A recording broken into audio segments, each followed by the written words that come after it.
નમસ્કાર દર્શક મિત્રો, સત્યમેવ જયતે લાઈવ ન્યૂઝમાં આપ સૌનું હાર્દિક સ્વાગત છે। બાપોદ માડી મોહલ્લામાં થઈ હતી બબાલ। એક જ કોમના ટોળા વચ્ચે થઈ બબાલ।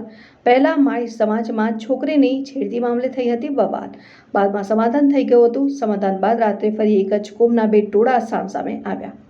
પથ્થરમારા બાદ મારામારીની ઘટના સર્જાઈ। મારામારીમાં બે મહિલા થઈ હતી ઇજાગ્રસ્ત। લોહીની તરતી હાલતમાં મહિલા બાપોદ પોલીસ મથકે ફરિયાદ કરવા પહોંચી। પોલીસે બંને પક્ષે ફરિયાદ નોંધી તપાસ હાથ ધરી છે। કાનો ફોન કર્યો, કોઈ આવતું નહીં પોલીસ વાળા। પોલીસ વાળા કઈ છે અંદર? કઈ હુઈ ગયા છે પોલીસ વાળા અંદર? હે? આટલું બધું મારે છે મને? હે? પોલીસ વાળા કઈ હુઈ ગયા છે? બોલાવો પોલીસ વાળાને કઈ। પોલીસ વાળા કઈ છે? બોલાવો કઈ। કઈ ના કઈ છે પોલીસ વાળા કઈ? આ કેટલું માર્યું છે મને દેખો કઈ। અમને દેખો કઈ કઈ છે કઈ। કોઈ કમ્પ્લેન કરેલી, કાનો બે વખત ફોન કર્યો તઈ। કઈ છે પોલીસ વાળા કઈ છે અંદર? ફોન કર્યો તો નામ આવ્યું જો 100 નંબર પર ફોન કર્યો।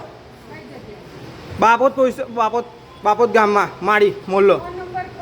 હા, ફોન નંબર પર જ ફોન કર્યો તો 100 નંબર પર।